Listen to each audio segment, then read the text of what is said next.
tout autant qu'on peut dire qu'il y a un sens qu'il cherche, mais c'est au montage surtout que ça se passe. Ainsi, je me rappelle d'une scène dans la bibliothèque où on se dispute tous les deux à travers les livres, et Michael a mis un temps fou à vraiment faire cette scène, à la fin j'en pouvais plus, je riais, tellement on continuait cette scène, et donc je suis sûre qu'au moment du montage, il y a énormément de scènes, ou des bouts de scènes qui ne sont pas dans le film, et que l'on risque de retrouver sur DVD. Autre question? Bonjour. J'aimerais que tu nous parles du côté militaire du film. On a l'impression qu'il y a la moitié de l'armée américaine présente dans le long métrage. J'aimerais savoir comment s'est passé les rapports avec les militaires. Merci.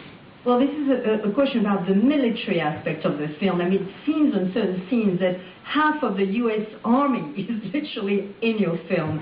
I mean, how did you work maybe with some of the military forces present or not? I got a couple interesting stories about this.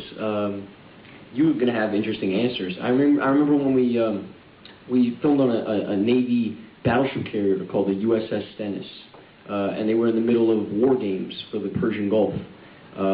This was not a movie set, this was war games. And we landed there, and Megan Fox landed there, more importantly. You got to understand, this was a Navy ship with 50,000 men who've been at sea for months.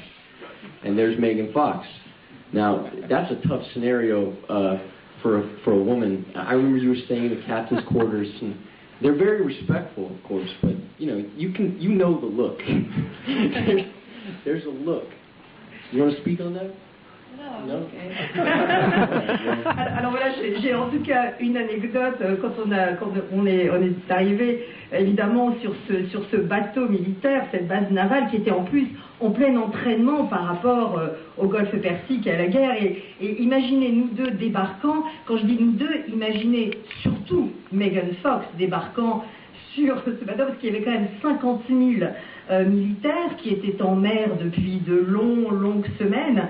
Donc c'est plutôt un scénario assez difficile pour quelqu'un comme Megan. Et alors la plupart du temps, attention, ils étaient très respectueux, et Megan restait dans les quartiers du capitaine, mais il y avait, vous savez, ces regards, mais toujours très respectueux. Voilà, autre question? Oui, on note une évolution dans l'humour qui est un petit peu moins enfantin, le personnage qui est féminin, qui est de plus en plus féminin. Est-ce qu'il y a une évolution, une maturation comme ça du ton du film? Well, in this second film, I mean, there's much more humor, and also the women and you are more feminine too. I mean, there are definitely little differences from the first one. Would you say, I mean, this is like a new tone that you discussed with Michael Bay that you wanted to do? There's a direct question about the women. That's you.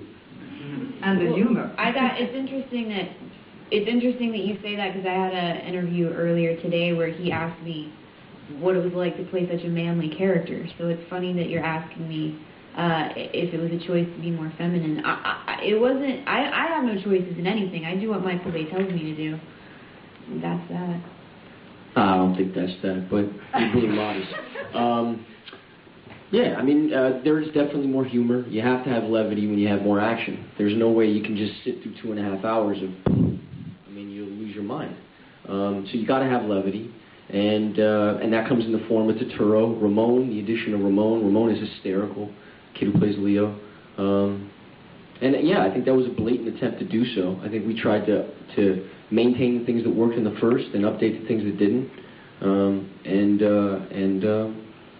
I think that's what you get. Alors voilà, Megan disait que c'est intéressant votre commentaire sur le personnage plutôt plus féminin que dans le premier, parce que justement un journaliste aujourd'hui lui demandait ce qu'elle ressentait lorsqu'elle jouait un personnage presque masculin comme ça qui se bat. Mais en réalité, vous savez, moi je n'ai pas grand chose à dire, ce n'est pas moi qui choisis. C'est vraiment Michael Bay qui est le boss et qui dirige. Alors Shia dit oui, enfin ne l'écoutez pas trop, elle est bien trop modeste. Et bien en réalité, c'est vrai, vous avez raison, il y a plus d'action, eh bien il y a forcément plus d'humour, il faut plus de légèreté pour soutenir justement 2 heures ou 2 heures et demie d'action. Et je trouve que par exemple un des éléments humoristiques qui est génial, c'est Ramon, enfin qui joue bien sûr le personnage de Léo, qui est complètement délirant. Et je crois qu'effectivement avec Michael, nous avons essayé de garder effectivement les éléments qui marchaient dans le premier film, et puis de revoir et d'ajouter de l'humour dans le second. Autre question? Bonjour.